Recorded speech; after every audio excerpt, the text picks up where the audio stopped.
This 10th year of Daily Tech News Show is made possible by its listeners. Thanks to all of you, including Eric Holm, Carmine Bailey, and Vince Power.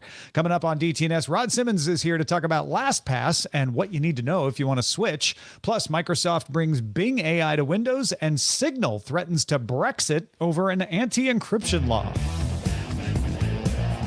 This is the Daily Tech News for Tuesday, February 28th, 2023. In Los Angeles, I'm Tom Merritt. And from Studio Redwood, I'm Sarah Lane. And I'm the show's producer, Roger Chang. Joining us, the host of the SMR and Barbecue and Tech podcast, and what I would say is a security professional as well, Rod Simmons. Welcome back to the show. Thanks for having me back. Do you describe yourself as a security professional? It's funny. Most security professionals don't describe themselves that way, but yes, I work in security all day, every day, and have for a number of years. You sound like a professional to me. Sounds like you professionally do security things. So yeah, there we go. Well, good. You're the man we need to talk to then. Also, folks, Mobile World Congress still going on. OnePlus saying it's going to launch a foldable phone later this year. That's all there is to that story because they didn't tell us any other things. So let's get to the quick hits. When Google launched the Pixel Watch back in October, it promised it would also add a fall detection feature. That feature is now available in the personal safety app on Android. So on a detected hard fall, the Pixel Watch will wait 30 seconds. If it doesn't detect movement afterwards, it'll vibrate, sound an alarm, ask the user, do you need assistance? And if there's no response after a minute, it will automatically call emergency services. The European Commission sent Apple an updated preliminary statement of objections. This is part of its antitrust investigation into the company's relationship with music apps. The new statement dropped a previous objection that Apple requires music apps to use its in-app payment system. It will no longer object to Apple requiring apps to use its in-app payment system.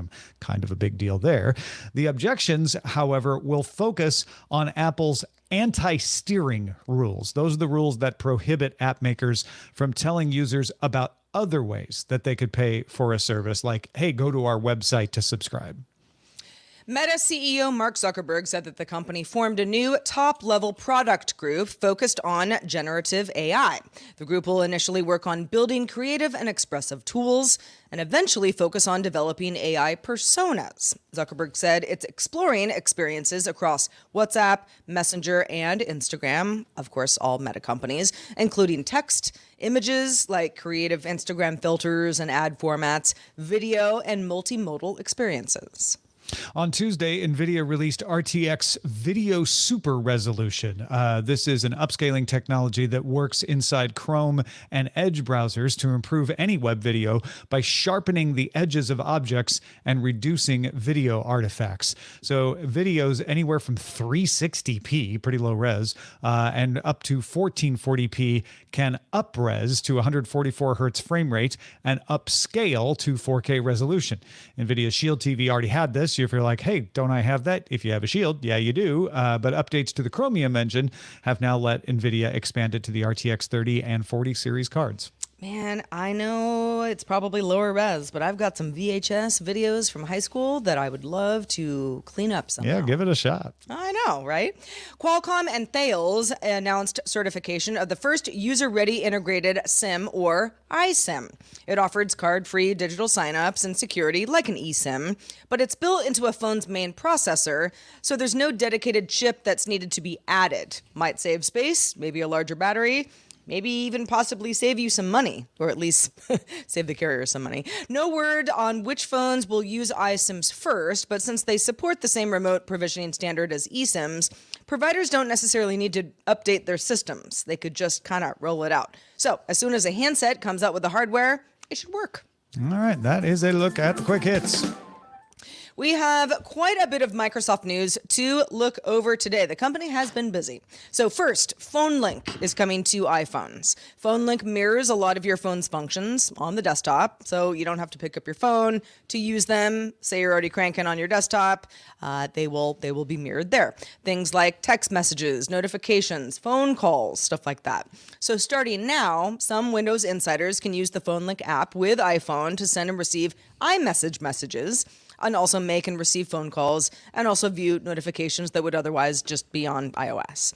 However, there are more limits on what the iOS version of PhoneLink can do if you want to compare it to the Android version. For example, you can't send pictures and messages, you can't participate in group chats from the desktop, and you also won't see any message history that wasn't sent through PhoneLink itself.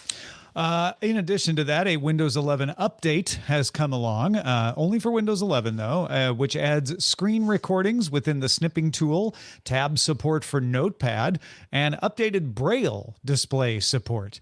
The headline grabbing one though is the Bing icon is now showing up in the taskbar's search box. You can already search Bing in the taskbar. This lets you do the chat thing.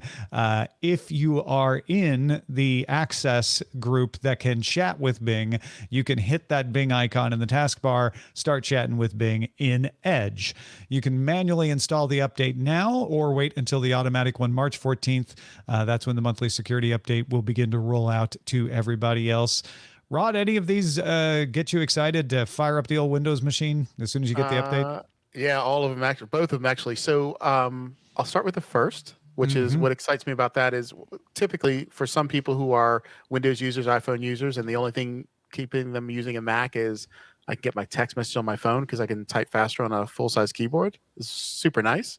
Knowing you can do that on Windows, I think is fantastic. But what you get with ChatGPT and with Bing, and what I love about them most is, and I think if you haven't played around with it, if you're not, I'll say the perfect writer, like I always will write something up and I'm like, I don't like the way it sounds. I'll say, Rob, or I'll send it to a marketing person, say, can you clean this up? Now I can just say, reword this.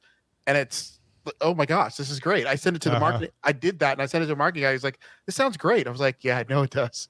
So I think both of those are going to be like huge values for people at work because they can write really great content, or at least write okay content and have someone do the cleanup for them. I love the idea of the marketing person saying, perfect, no notes. Wait a second. Oh, shoot. They probably sent it the same place and said it came back with the same thing. Yeah, yeah. No, I do wonder if this is a little early to have this concern, but if people start using this Bing engine a lot more, and it's now tied into your taskbar, do we start to have little rumblings, little murmurings, little complaints about Microsoft and its 82% desktop domination tying in a search engine? I don't think so. You'd hope not. I mean, because if you think about like Google's dominance that they have, I'd say in the classroom with Chromebooks, like my kids all use Chromebooks. Yep. And it's interesting if you talk to the kids, what they like is on some Chromebooks, specifically the Google ones, there's a quick button to access Google search and it bypasses search history. So if the kids are in class and they're searching up answers, if they click those buttons, they don't go into the school search history. So they don't realize the kids are searching for answers. So you still get that same level of capability on Chromebooks that are very dominant and popular, and Google's baking their heavily dominant search engine into heavily dominant phone, heavily dominant Chromebooks that are at the educational level, like K through 12. So I think it's a good. So what you're saying is Microsoft baking its search engine into Windows, Google baking its search engine into Chrome OS. Apple needs to start a search engine. Yeah, or just keep the relationship. I mean, with the relationship they have with Google right now, which is they pay Google a king's ransom to put. Yeah. They also Google pay pays Bing. King's ransom. They pay the Google for some search, and they pay Bing for search that comes from Siri. Yeah. So they're like splitting the difference. Yeah. Yeah, I think I don't think Apple. Well, they probably eventually will need to get there, but probably not just yet. Yeah, no, I'm curious about that. But yeah, the PhoneLink stuff obviously limited because of iOS's own limitations. But great is I know Wild West Dan was saying he uses messages.google.com all day long. You know, I'm with him 100%. It is a tab that I have open all day long. I have one open right now. My wife was texting me as we started, and do I need to pick up your son? No, he's already home. So message.google.com is a killer if you're an Android user. Yeah, I have a few friends who are iPhone users, but also use Windows for work. So that's like a primary computer that they're going to be sitting in front of most of the day. Yeah. And I said, check it out. And they were like, really? Wow. Seriously? Oh my gosh, this is going to improve everything. Yeah. Well, think if you're a WhatsApp user, I mean, 90% of us use either, you scan the QR code, so you have either the WhatsApp app or WhatsApp web. Everybody, if you're you have a full keyboard in front of you, you'd rather type on that. And like I say, I think for me, this is huge. I wish Apple long ago would have just put iMessage on every single platform, because I know. things like WhatsApp would have never really gained steam because everybody can do iMessage. So I think it was a miss for them on that one. They could have left you green if you weren't on an Apple device. It still had their little blue bubble situation if they wanted. I would have been totally fine with it as long as I could have used iMessage. And yeah, I'm on Android now, so it's not a big deal for me anymore. One last Microsoft thing. They expanded the PC Game Pass service to more markets. Preview is now available for 40 new countries. It includes countries across Europe, North Africa, and the Middle East.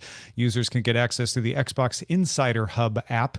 Broader launch is coming in the next few months.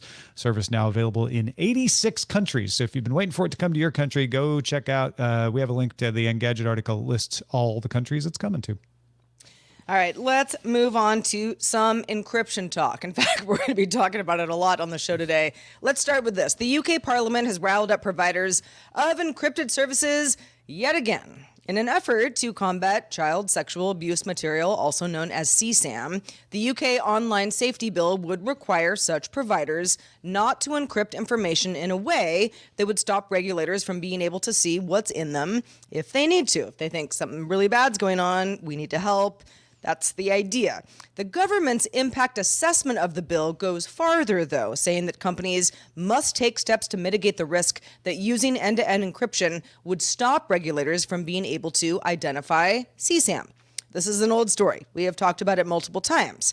The government can say that it's not banning end-to-end encryption, but also we know that end-to-end encryption means only the user and the intended recipient can read those messages. If you require the government to be able to read that information, or anybody, by definition, there are not ways you can then implement end-to-end encryption. It breaks down at that point.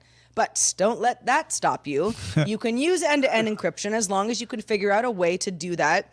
And then also let the government peek somehow, just to, get rid of the bad guys, right? The bill even funds 5 organizations to find ways CSAM can be detected and addressed within end-to-end encrypted environments, while still ensuring user privacy is respected. To that I say, good luck. To that, Signal said goodbye. Encrypted messaging app Signal said in no uncertain terms it will not operate in the UK if it has to weaken end-to-end encryption in any way. Signal CEO Meredith Whittaker told Ars Technica, "We would absolutely exit any country if the choice were between remaining in the country and undermining the strict privacy promises we make to the people who rely on us." And just today, a German encrypted email provider, or at least I noticed it today, called Tutanota, took its own approach, writing on its website that if UK Prime Minister Rishi Sunak's government wants, quote, to stop people in the UK to use strong encryption, he must block access to Tutanota, just like Russia and Iran already doing. So basically saying Russia and Iran already block us. UK, you want to be next? Listen, I don't know much about Tutanota, but it certainly reflects the rhetoric out there. And Signal is used by the British government. So if they were to just pull themselves out of the UK, it would cause quite a stir. Rod, is there any compromise on issues like this? Is there a way for the government to be able to stop the bad stuff, but not transgress your privacy? God, I wish there were, but there's not. And I think it was the Signal CEO who probably said it best, which the same mechanism you'd want to do to weaken the encryption can be even within the company who has access to those keys can exploit it. Law enforcement can have overreach to exploit those, and attackers who gain access to that backdoor mechanism for law enforcement can exploit that. So any mechanism you do to try to reduce encryption, it's no matter end to end, it's a bad idea. So I think, and the idea that, well, you could do it on-device scan, which I think Apple had looked at doing with CSAM, and they backed away from that idea because it was just too invasive of analysis of devices. So unfortunately, the genie's out of the bottle with end-to-end encryption. And if you force certain apps to do that, there'll just be other ones that'll pop up that people will just go over to. And as a Signal user, I'm super happy that Signal has taken such a strong stance on protecting user privacy. Yeah, I mean, I actually thought people maybe overreacted a little to Apple's on-device scanning, because if you remember what they were doing was saying, hey, you're about to send an image. It kind of looks like it might be, an offensive image that maybe you shouldn't send. Are you sure you want to send it? That's something you can do entirely on the device, and no one but the device holder would know about it. There were other parts of that method that involved notifying parents and everything that also caused people to object. If you are looking at this bill, if you were to tell people, hey, look, what you're about to send looks like CSAM. Maybe you don't want to send it. You're only helping the perpetrators at that point, right? You're actually not catching them. What the UK wants to do is say, we want to be able to look at a message after it's been sent and say, oh, that person sent an offending message. Right. And there's just no way to do that without breaking encryption. At least nothing I could think of. Yeah. So I like the intention. I do get the intention. I think the problem is, as soon as people start talking about child pornography, everybody wants to kind of jump in. Definitely. And we want to try to figure out a solution. And it's a horrific thing that happens. But what if you could catch someone, I don't know, trying to manufacture bombs, or trying to sharing information about how to do things with bombs, or if trafficking, human trafficking in general. Like, there's all types of for reaches, and the problem we'll have is it'll just be, well, we just want to go an inch further, until at what point in time they just want to inspect and look at every single thing that people are communicating. And the intention is great, but privacy is privacy. If you need to inspect what someone is doing, get authorization to get onto their devices. You having the person sitting in the middle is probably not the right point, because then at some point should we go to everybody who sells email encryption keys and say, hey, you can no longer have clients that support end-to-end encryption, and if the emails are sent through your servers, you have to find a way to decrypt the emails where I'm using my public key to send an email, and we're trafficking back and forth. Yeah, you can do that. Just make sure the government has a key that they can use too, right? Exactly. That's exactly what they want. The government is like, let's just try triangulation. We want you to be encrypted, from sender to end user, but we also want to make sure you're not doing anything super bad. So maybe just make sure that we're also part of the conversation. And we promise not to look unless we have a really good reason. Yeah, you have to. Yeah, you have to give us a really good reason, or we just have to come up with one. Yeah. Did you say just BCC the government on everything? Yeah, make it easy. Yeah. Here, get everything. Why not at this point?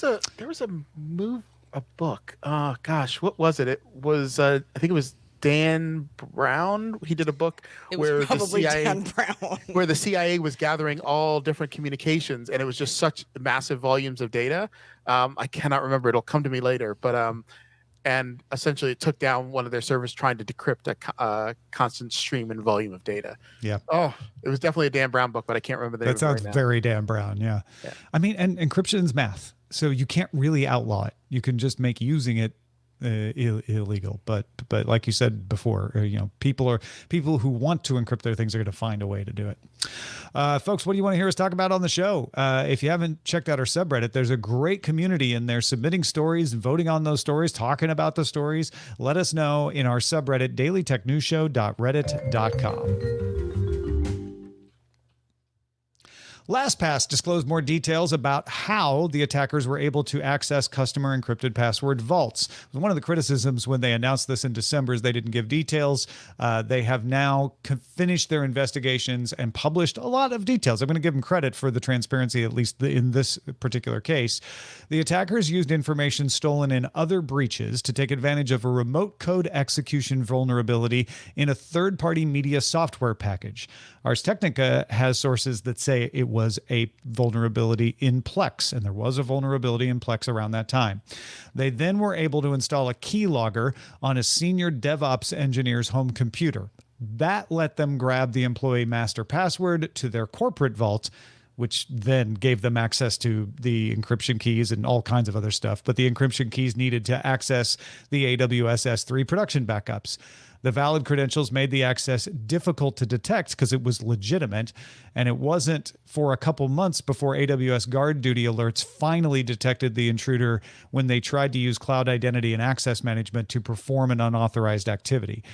So as best they can tell, they were in the system from August 12th, 2022 to October 26th, 2022. A lot of people were wondering this, like how far back did they have access to the vaults? And it only goes back to August. So in light of these more complete findings, LastPass recommends that users make sure they are using a strong and unique password on their vault. Change default PBKDF2 iterations to at least 600,000. Review all the passwords in their vault for uniqueness and strength. Turn on dark web monitoring to look for matches, and enable multi-factor authentication. Here's the clincher. If you're already using multi-factor authentication, LastPass also recommends regenerating your shared secrets, because part of the things that they got out of AWS were MFA seeds. Rod, these are things most people are not going to do, especially regenerating MFA secrets, checking PBKDF2 iterations. You and I will do them. Sarah will do them. But there's a lot of people out there that their eyes will glaze over and they just won't get around to it. A lot of people in our audience just want to know who to switch to. They just want to get off LastPass. Before we get to that, though, I want to know your take as someone who works in security. How do you feel about how LastPass handled this? So I'll start with, I've been a LastPass user, was a LastPass user for about 12 to 15 years. So and mind you, I love that product. I've recommended it to so many friends. For me, the issue with LastPass isn't that they got breached. It was the speed at which they disclosed information, and I felt like it was trickled out too slow. Because if we'd have found out very early on of a breach and said, "Hey, we lost vaults, go change your passwords," I'd have changed my passwords on LastPass and moved on with life and never given it a consideration. The fact that a developer was hacked, I can live with that. Those things, they happen. They happen to. I mean, I'm a Marriott user, and Marriott's been hacked. So, yeah, right. Okay, there. The bigger challenge is, as I was reading through this article as to what's happening, I'm like, how did you guys not detect this for 2 months? I mean, just the abnormal behavior. And mind you, it's the credentials that the user needed to do their normal job, but were they doing it at that same volume? Like if someone was downloading all the vaults, wouldn't you find it abnormal that this admin is moving vaults off in that mass? Like that should have triggered something. So that's where I'm a little concerned that probably their security wasn't as tight as one would desire it to be. But for me, it was 99% disclosure. I lost trust in the organization, which is what forced me to move elsewhere. I would add to that, like the fact that they lost vaults and it involved a home computer means there probably weren't some best practices being followed there as well. Absolutely. Yep. Yeah. Should people rely on password managers? I've heard a lot of people say, well, this proves that password managers are a bad idea. Password managers are still better than not using one. I mean, I made the joke before that someone could come up to me and say, "Tell me the first character in your Gmail password," and if you had a gun to my head, I couldn't tell it. I could guess, but I legitimately don't know. And for 99.9% of my passwords, I couldn't tell you the first character in them.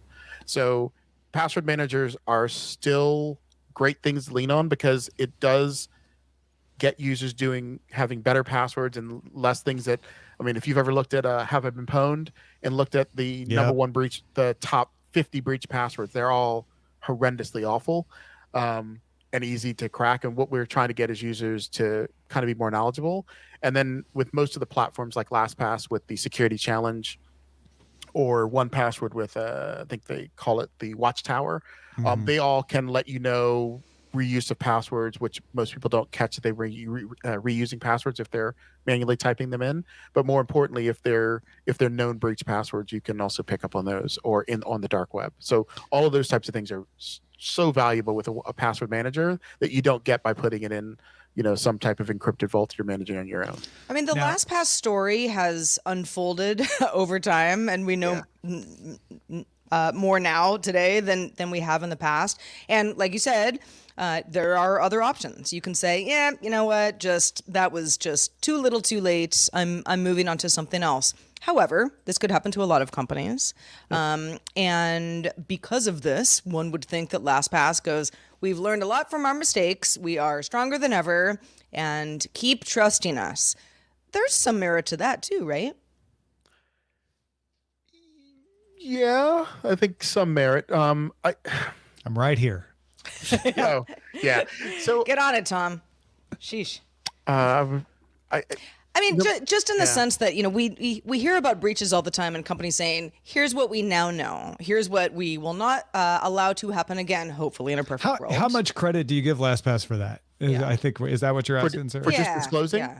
I think it's for just disclosing. It's fantastic. Again, it's first you have to disclose quickly. That's the most important. And that's where we've seen most security companies fall down in the past. It's been either lack of disclosure or too slow to disclose. And that's where, like, I think there were a lot of SSL or companies that were providing encryption and doing encryption that got kicked out of browsers because of just either poor management, poor disclosure from Google, Microsoft, and those things. So I think that's the first most important. It is great that they're coming transparent, but I think it's after massive backlash and users deciding that they're not going to use it. I mean, when you start looking at users who've been around with you for a decade more, who are now no longer logging into their vaults, deleting all their credentials out of their vault, that's problematic. And I think they know. And not to mention, LastPass, they were getting very large in the enterprise market, and knowing that companies are actually having to re-look at their security policy and posture and might have to make moves off of LastPass and go elsewhere. That's a pretty big hit for them. So I think disclosure, fantastic. And I think they're doing the right thing now, but they should have done the right thing a while ago. And it's okay that the story is evolving as they learn more. Totally fine with that. But I should have known about the breach as early as possible so I could take the most evasive action as possible. Last question. Do you have a recommendation for people moving off to LastPass yet? Is there an alternative that you like to recommend? So it all depends on the type of user. If I were talking to you, Tom, I'd probably say go with Bitwarden. You probably would be very happy there. For me, I went with 1Password. And you're probably thinking, well, why the heck would you recommend Bitwarden if you went with 1Password? So with Bitwarden, I thought it was a fantastic password manager. It's definitely a little rough around the edges. There are certain things that I felt that I was stumbling across getting done. However, with 1Password, the reason why I went that route for myself is I wanted a family plan.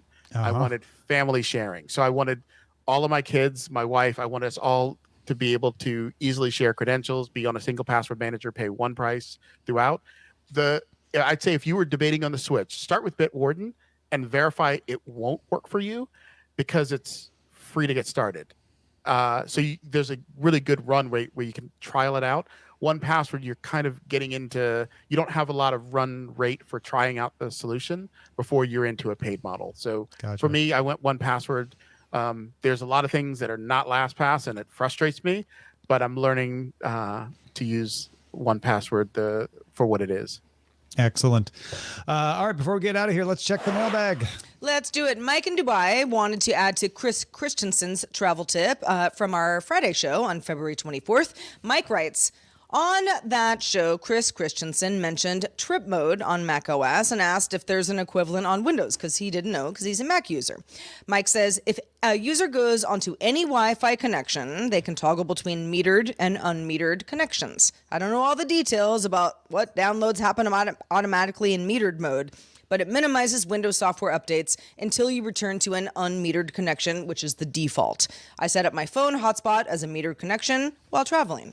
Oh, nice tip. Thank you, Mike in Dubai. Good stuff. Indeed. And thanks to everybody who emails us cool tips like this. Feedback at dailytechnewsshow.com is where to send those. We welcome them and thank you in advance. Also, thanks to you, Rod Simmons, for being with us today.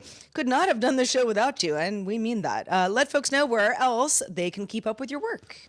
Yeah, so I hang out with a couple clowns. I know Rob and Chris are come over here often on the SMRPodcast, but also Chris and I run a podcast called Barbecue and Tech. And I do appreciate someone in the chat said Bitwarden does have a family plan. And I did know that, but there was something about their family plan that I didn't like 1Password. I'll have to look that up. And I know I talked about this on the SMRPodcast before. So yeah, you did a nice, good, deep review on SMR. Folks should absolutely go check that out.